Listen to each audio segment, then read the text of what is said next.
महाराष्ट्राच्या इतिहासात असा एक किल्ला आहे जेथे झालेल्या एका घटनेने संपूर्ण हिंदुस्थानचे राजकारण बदलून टाकले. जेथे छत्रपती शिवाजी महाराजांनी अफजलखानाचा पराभव करून स्वराज्याच्या सामर्थ्याची जगाला जाणीव करून दिली. हा आहे शौर्य, पराक्रम आणि दूरदृष्टीचे प्रतीक प्रतापगड किल्ला. आपण चाललो आहोत प्रतापगड किल्ल्याकडे. आपण निघालो आहोत महाबळेश्वरपासून सकाळी 7-7:30 वाजता आणि प्रतापगड इथून 20 किलोमीटर अंतरावर आहे. सुमारे 30 ते 45 मिनिटं आपल्याला लागतात प्रतापगडपर्यंत. आहे महाबळेश्वर ते प्रतापगड रोड. बहुतांश रस्ता हा डांबरी आहे. आंबेनळी घाट लागतो. वळणावळणाचा हा घाट आहे, त्यामुळे येथून जाताना गाडी सावकाश चालवा. पावसाळ्यामध्ये येथून जाताना जरा सावकाशच जावा, का तर खूप जंगल रस्ता आहे आणि वळणावळणाचा आहे.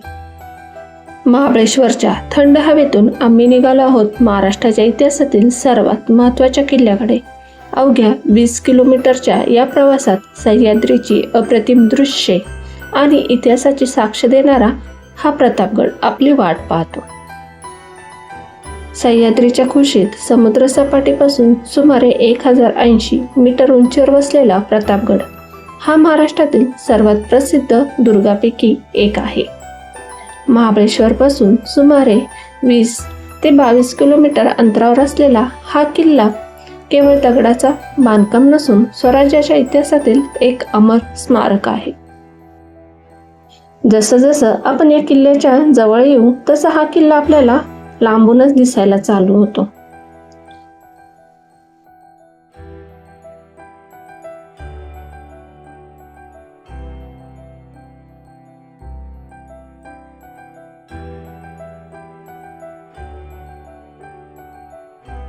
आता प्रतापगड किल्ला येथून फक्त 6 किलोमीटर अंतरावर आहे. तरी सुद्धा आपल्याला या रोडवरनं बालेकिल्ला दिसत आहे प्रतापगडचा. आणि आता आपण येऊन पोहोचलो आहोत प्रतापगडच्या पायथ्याशी. पाहू शकता येथे प्रतापगडच्या पायथ्याशी आपल्याला दिसते किल्ले प्रतापगड प्रवेशद्वार.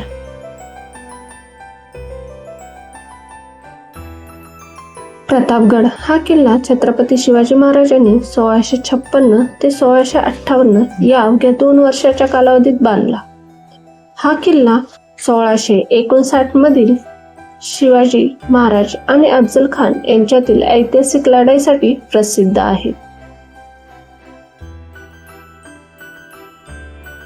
प्रतापगड किल्ल्याचे मुख्य आकर्षण म्हणजे भवानी मातेचे मंदिर, किल्ल्याच्या बालेकिल्ल्यातील केदारेश्वर मंदिर आणि शिवाजी महाराजांचा भव्य पंचधातूंचा पुतळा.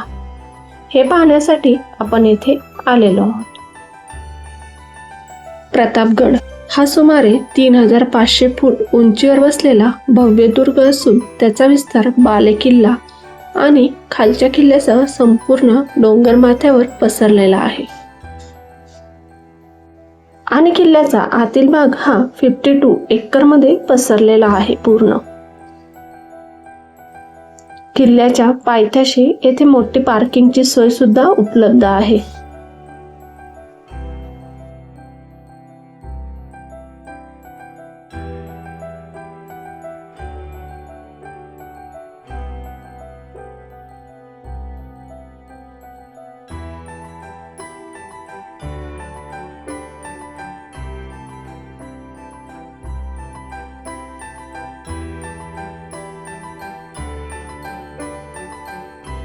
नमस्कार मंडळी, मी विजय. आपले स्वागत आहे ट्रॅव्हल तडका या चॅनलवर.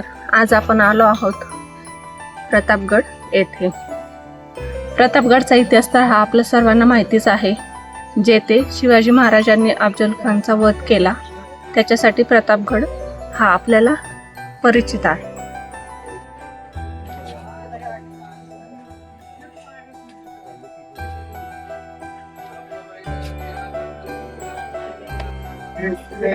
या किल्ल्याची सुरुवात शिवाजी महाराजांनी 1656 मध्ये चालू केली होती बांधकाम आणि 1658 मध्ये संपला आहे. 2 वर्षामध्ये हा किल्ला बनवून तयार केला आहे शिवाजी महाराजांनी. आणि याची खासियत म्हणजे 2 बुरुजांच्या मध्ये त्याचा एंट्रन्स आहे. जवळ गेल्याशिवाय याचा एंट्रन्स दिसत नाही. त्याच्या काळामध्ये एक घर बनवण्यासाठी 2 ते 3 वर्ष लागतात आणि त्या काळामध्ये एवढा मोठा किल्ला बनवला फक्त 2 वर्षामध्ये. हीच तर खरी खासियत आहे या प्रतापगड किल्ल्याची. जरी आक्रमणाच्या वेळेला दरवाजा तोडला गेला तरी घोड्यावरून एका वेळेला एकच व्यक्ती आतमध्ये जाऊ शकेल अशी रचना या दरवाजाची केलेली आपल्याला पाहायला मिळते.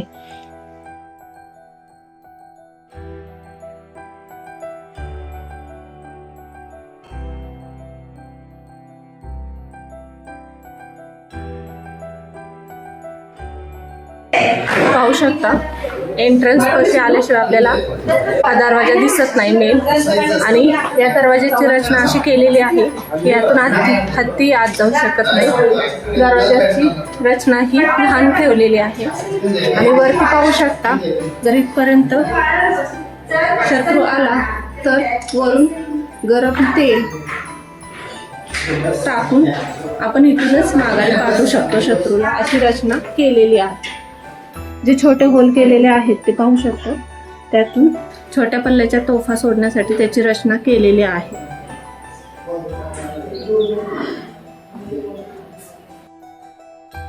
या दरवाजाची रचना अशी करण्यात आली होती की शत्रूला तोफेचा थेट मारा करता येऊ नये. दरवाजासमोरील मार्ग अरुंद आणि पायऱ्यांनी युक्त ठेवण्यात आला होता, त्यामुळे हत्ती किंवा मोठे ओंडके वापरून दरवाजा फोडणे अशक्यच होते. दरवाजाच्या दोन्ही बाजूंना मजबूत बुरुज आणि आत पहारेकऱ्यांसाठी देवड्या बांधण्यात आल्या होत्या. हा त्या काळातला दरवाजा आहे, खराब झाल्यामुळे काढून हा नवीन दरवाजा बसवलेला आहे. दरवाजा सरळ दिसत नाही, तो वळणावर असल्याने शत्रूला त्याचे अचूक स्थान शेवटपर्यंत समजत नाही. ही तोफ आत्ता आणून ठेवलेली आहे, याची ओरिजिनल तोफ आतमध्ये आहे. आपण चाललो आहोत झेंडा बुरुजाकडे. हा प्रतापगडावरील महत्त्वाच्या बुरुजापैकी एक आहे. या बुरुजावरून स्वराज्याचा भगवा ध्वज फडकवला जात असे. किल्ल्याच्या उंच ठिकाणी असल्यामुळे येथून जावळीचे खोरे, पारघाट आणि आसपासचा परिसर स्पष्टपणे दिसतो. युद्ध काळात शत्रूच्या हालचालीवर नजर ठेवण्यासाठी अशा बुरुजांचा उपयोग केला जात असे. हा पहिला किल्ला आहे जो स्वतः शिवाजी महाराजांनी बनवायला घेतला होता आणि तयार केला. 2 वर्षांमध्ये पूर्ण. किल्ल्यावर फक्त शिवाजी महाराज 40 दिवस राहिले होते, ते पण अफजल खानचा वध झाला की या किल्ल्यावरनं राजगडावर ते परत गेले.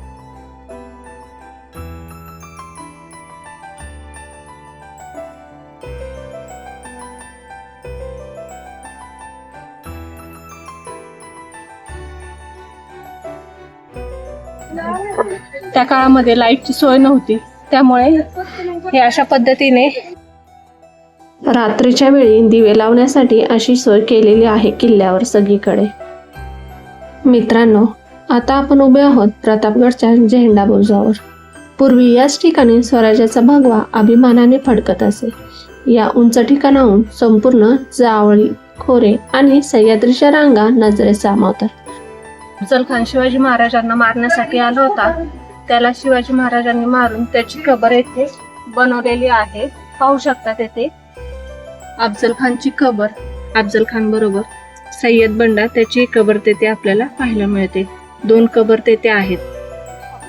जावळीचे खोरे म्हणतात ते खोरे हेच जावळीचे खोरे. अफजल खान जो जावळीच्या खोऱ्यामध्ये होता ते जावळीचे खोरे तेथेच अफजल खानचा शामियाना बनवलेला होता आणि तेथेच तो राहिला होता. आणि शिवाजी महाराज प्रतापगड उतरून जावळीच्या खोऱ्यामध्ये अफजल खानचा वध केला. प्रतापगड बांधण्यामागील महाराजांचा उद्देश म्हणजे इसवी सन 1656 मध्ये छत्रपती शिवाजी महाराजांनी जावळी प्रदेशावर स्वराज्याचा ताबा मिळवला. आता आपण चाललो आहोत झेंडा बुरुजाच्या खाली असलेल्या तटबंदीकडे. प्रतापगडाची तटबंदी डोंगराच्या नैसर्गिक रचनेचा फायदा घेऊन बांधण्यात आले आहे. तटबंदीवरून बुरुजामधून आसपासचा परिसर सतत नजरेत ठेवता येत असे. काही ठिकाणी तटबंदी थेट खोल दरीच्या काठावर बांधली आहे, त्यामुळे किल्ला अधिक सुरक्षित बनला आहे. मध्ये केवळ चुन्याची जोड नाही तर स्वराज्याच्या सैनिकांचे शौर्य आणि त्याग कोरलेला आहे. पाहू शकता येथे मावळ्यांना थांबण्यासाठी जागा केलेली आहे.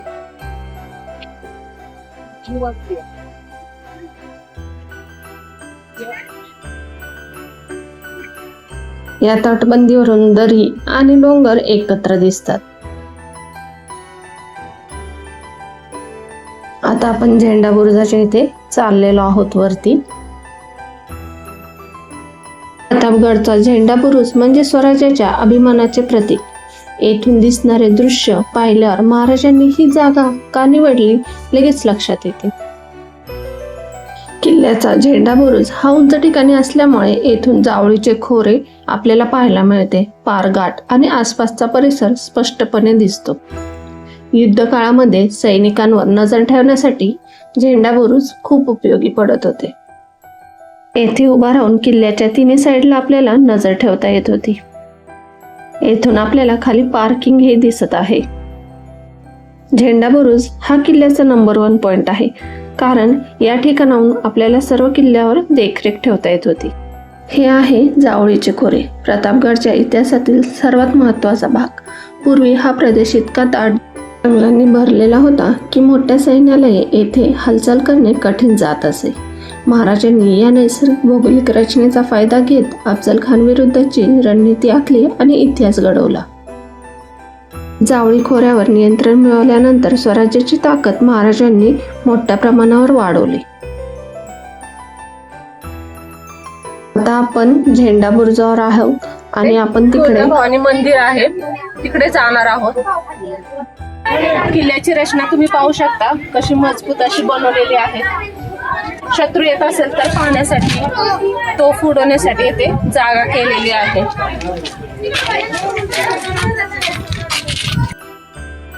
मागच्या साईडला भवानी मातेचे मंदिर आणि बालेकिल्ला येथून दिसतो. जे स्वराज्यासाठी लढले त्यांच्यासाठी हा झेंडा अजूनही गडावर आपल्याला फडकताना दिसतो. मित्रांनो, आपल्या समोर दिसत आहे ते दगडी जात. किल्ल्यावर राहणारे सैनिक आणि रहिवासी धान्य दळण्यासाठी याचा वापर करत. त्या काळात वीज किंवा यंत्र नसल्यामुळे गहू, ज्वारी, बाजरी यासारखे धान्य हाताने या जात्यात दळले जात असे. अशा वस्तूंमुळे आपल्याला किल्ल्यावरील दैनंदिन जीवनाची कल्पना येते. मित्रांनो, प्रतापगडावर इतिहासाबरोबर तुम्हाला अनेक येथे माकडे पाहायला मिळतील. किल्ल्याच्या आसपास असलेल्या घनदाट जंगलामुळे हा परिसर त्यांचा नैसर्गिक अधिवास आहे. ही माकडे सामान्यतः माणसांना त्रास देत नाही, पण खाण्याच्या वस्तू हातात दिसल्या तर ते हिसकावून घेण्याचा प्रयत्न करू शकतात. प्रतापगडावर फिरताना हे स्थानिक रहिवासी नक्की भेटतात, पण काळजी घ्या, हातात खाऊ दिसला तर ते पाहुणे तुमच्यापेक्षा जास्त उत्साही असतात.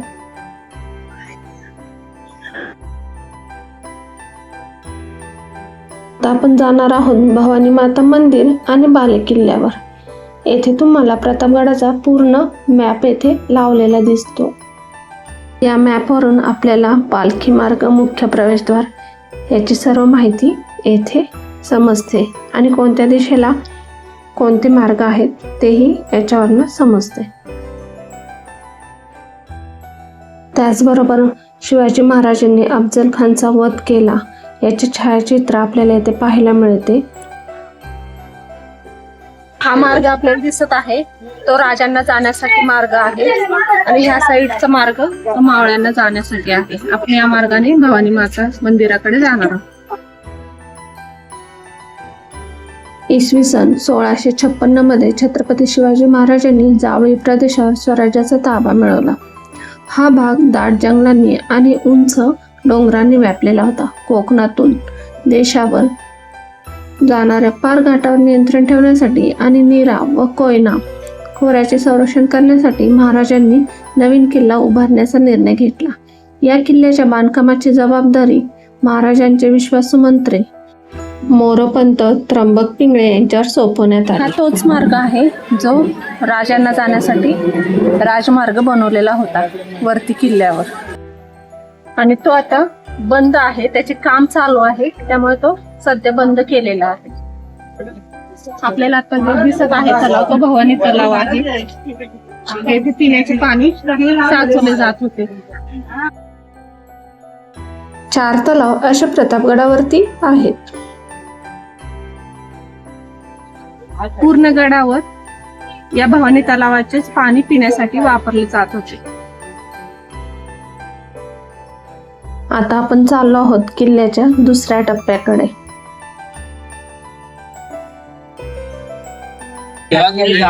किल्ला चढताना आपल्याला इथे हॉटेल भारत माता दिसत आहे. स्नॅक्सची सोय आहे इथे. नाश्त्यासाठी आपण इथे विश्रांती घेऊ शकतो 10-15 मिनिट.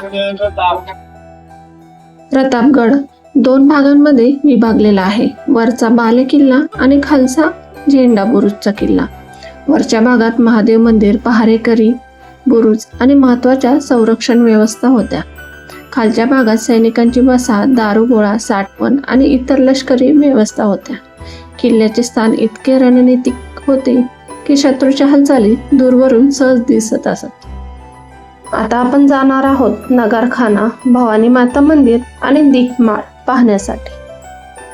हे आहे प्रतापगडवरील भवानी माता मंदिर. छत्रपती शिवाजी महाराजांच्या श्रद्धेचे एक महत्त्वाचे केंद्र मानले जाते. आजही येथे येणाऱ्या प्रत्येकाला इतिहास आणि अध्यात्म यांचा अनोखा संगम अनुभवायला मिळतो. आता आपण आलो आहोत भवानी माता मंदिराकडे.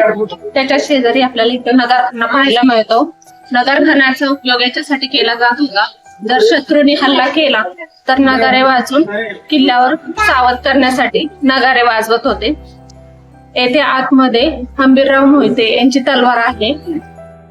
नगरखान्यामध्ये हंबीरराव मोहिते यांची तलवार ठेवलेली आहे. अफजल खान बरोबर जे युद्ध झाले 1659 मध्ये, त्यामध्ये हंबीरराव मोहिते यांनी एका दिवसामध्ये 6 शत्रूंना मारले. त्याबद्दल तलवार ठेवलेली आहे आणि त्याच्यावर 6 स्टार आहेत. पुढच्या बाजूला 3 आहेत आणि मागच्या साईडला 3 असे 6 स्टार त्या तलवारीला आहेत. आणि त्याच्या शेजारी तोफांचा एक गोळा ठेवलेला आहे, जो आता राजमार्ग चालू आहे त्याचे उत्खनन करताना तो तोफगोळा सापडलेला आहे या 6 महिन्यामध्ये. आणि तो तोफगोळा त्या तलवारीच्या इथे आपल्याला ठेवलेला दिसतो. प्रतापगडाच्या परिसरात आणि पायथ्याशी तुम्हाला स्थानिक कारागिरांनी तयार केलेल्या विविध हस्तकला वस्तू पाहायला मिळतात. लाकडी कलाकुसर, पारंपरिक सजावटीच्या वस्तू, शिवकालीन स्मृतिचिन्हे, हाताने बनवलेल्या वस्तू आणि स्थानिक कलावंतांचे कौशल्य येथे अनुभवता येते. या हस्तकला वस्तू केवळ आठवण म्हणून नाही, तर स्थानिक संस्कृती आणि परंपरेचे प्रतीक आहे. इतिहास पाहिल्यानंतर इथली हस्तकला नक्की पहा. स्थानिक कारागिरांच्या हाताने बनवलेल्या या वस्तूंमध्ये सह्याद्रीची संस्कृती आणि परंपरा जपलेली दिसते. गडावर फक्त इतिहास नाही, तर स्थानिक कलावंतांचे कौशल्यही पाहायला आपल्याला इथे मिळते. भवानी माता मंदिराच्या शेजारीच हस्तकलेचं हे दालन आहे. आता आपल्याला पाहायला मिळत आहे त्या काळातील आटाचक्की, जातं, तुळशी वृंदावन आहे येथेच. त्याचबरोबर तोफ आहे आणि ह्याच्या समोर आहेत नगारे. आज हे ऐतिहासिक वस्तू वाटतात, पण शिवरायांच्या काळात हेच किल्ल्याचे साऊंड सिस्टीम होते. युद्धाची सूचना किंवा विजयाची घोषणा नगाऱ्यांचा आवाज संपूर्ण किल्ल्यावर घुमत असे. काळी या नगाऱ्यांचा आवाज सह्याद्रीच्या दऱ्याखोऱ्यात घुमत होता आणि स्वराज्याच्या सैनिकांना रणांगणासाठी सज्ज करत होता. प्रतापगडाच्या पायथ्याशी शिवकालीन खेडेगाव आहे 3 किलोमीटर अंतरावर. आणि आता आपल्याला हा मॅप दिसत आहे ते प्रतापगडचे जे युद्ध झाले अफजल खान आणि शिवाजी महाराज, त्यावेळेला किमावळे दऱ्याखोऱ्यामध्ये कोठे कोठे थांबायचे ह्याची पूर्व सूचना या मॅपवरनं आपल्याला दिसत आहे.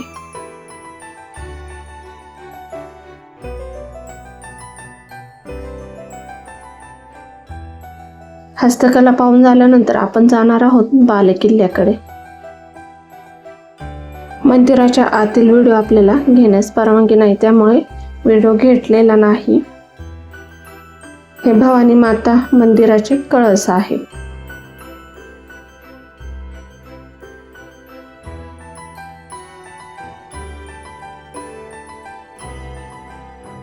आता आपल्या समोर दिसत आहेत प्रतापगडावरील ऐतिहासिक तोफ. शिवकाळात याच तोफा किल्ल्याच्या संरक्षणासाठी अत्यंत महत्त्वाच्या होत्या. डावीकडून 3 नंबरला जे दिसत आहे ती पार आहे. त्या काळी दगड फोडण्यासाठी याचा उपयोग केला जात होता. प्रतापगडावर आल्यानंतर या किल्ल्याची सर्वात फेमस गोष्ट म्हणजे बटर मिल्क. उन्हामध्ये आपल्याला थोडीशी एनर्जी आणि थंडावा देण्यासाठी हे बटर मिल्क खूप छान असे बनवून देतात. मी थोडीशी रेस्ट घेतली आणि बटर मिल्क पिले. इथेच आपल्याला बोर्ड दिसत आहे. किल्ल्यावर कुठले कुठले पॉइंट आपल्याला पाहायला मिळतील हे त्या बोर्डवर लिहिलेले आहे. शिवाजी महाराजांचे वाढते सामर्थ्य पाहून विजापूरचा आदिलशहा चिंतेत पडला. स्वराज्याचा कायमचा बंदोबस्त करण्यासाठी त्याने आपल्या बलाढ्य सरदार अफजल खानला मोहिमेवर पाठवले. अफजल खानकडे हजारो सैनिक, हत्ती, घोडे आणि तोफा होत्या. महाराजांना बाहेर काढण्यासाठी अफजल खानने मार्गातील अनेक मंदिरांची तोडफोड केली. पण महाराजांनी थेट युद्ध करण्याऐवजी जावळीच्या जंगलात त्याला खेचून आणण्याची योजना केली. 6 नोव्हेंबर 1659 मध्ये प्रतापगडाच्या पायथ्याशी शिवाजी महाराज आणि अफजल खान यांची भेट ठरली. महाराजांनी अंगामध्ये चिलखत घातले होते आणि हातात वाघनख आणि बिचवा ठेवला होता. भेटीदरम्यान अफजल खानने महाराजांना मिठी मारून कटारीने वार करण्याचा प्रयत्न केला, मात्र चिलखतामुळे महाराज बचावले. महाराजांनी वाघनखाने आणि बिचव्याने प्रतिहल्ला केला. अफजल खान गंभीर जखमी झाला. त्यावेळी सय्यद बंडा महाराजांवर चालून आला, पण जीवामालाने त्याचा प्रतिकार करून महाराजांचे प्राण वाचले. याच घटनेवरून प्रसिद्ध म्हण पडली, होता जीवा म्हणून वाचला शिवा. अफजल खानचा अंत होताच प्रतापगडावरून तोफांचा इशारा देण्यात आला. जंगलात दबा धरून बसलेल्या मराठा सैन्याने विजापुरी फौजेवर चारी बाजूने हल्ला चढवला. डोंगराळ आणि जंगलयुक्त प्रदेशामुळे अफजल खानचे घोडदळ निशब्द ठरले. मराठ्यांनी मोठा विजय मिळवला. प्रतापगडाचा विजय हा स्वराज्याचा पहिला मोठा लष्करी विजय मानला जातो. या विजयामुळेच या गडाला प्रतापगड असे नाव देण्यात आले. आणि आता आपण आलो आहोत जेथे शिवाजी महाराजांचा भव्य पुतळा उभारण्यात आलेला आहे. आता आपण आलो आहोत प्रतापगडावरील प्राचीन केदारेश्वर मंदिराजवळ. 1656 साली गडाचे बांधकाम चालू असताना स्वयंभू शिवलिंग सापडले. महाराज महत्त्वाचे निर्णय घेताना केदारेश्वर मंदिराच्या समोरच निर्णय घेत होते. बालेकिल्ल्यावर विश्रामगृह, तलाव, यशवंत बुरुज आपल्याला पाहायला मिळतात. येथे दत्ताचे मंदिरही आहे. प्रतापगड हा केवळ एक किल्ला नाही, तर तो स्वराज्याच्या पराक्रमाचा साक्षीदार आहे. येथे घडलेल्या घटनांची इतिहासाला नवे वळण देते. म्हणूनच प्रत्येक मराठी माणसाने आयुष्यात एकदा तरी प्रतापगडाला भेट द्यायलाच हवी. व्हिडिओ आवडला असेल तर चॅनलला लाईक, शेअर आणि सबस्क्राईब करायला विसरू नका. जय भवानी, जय शिवाजी.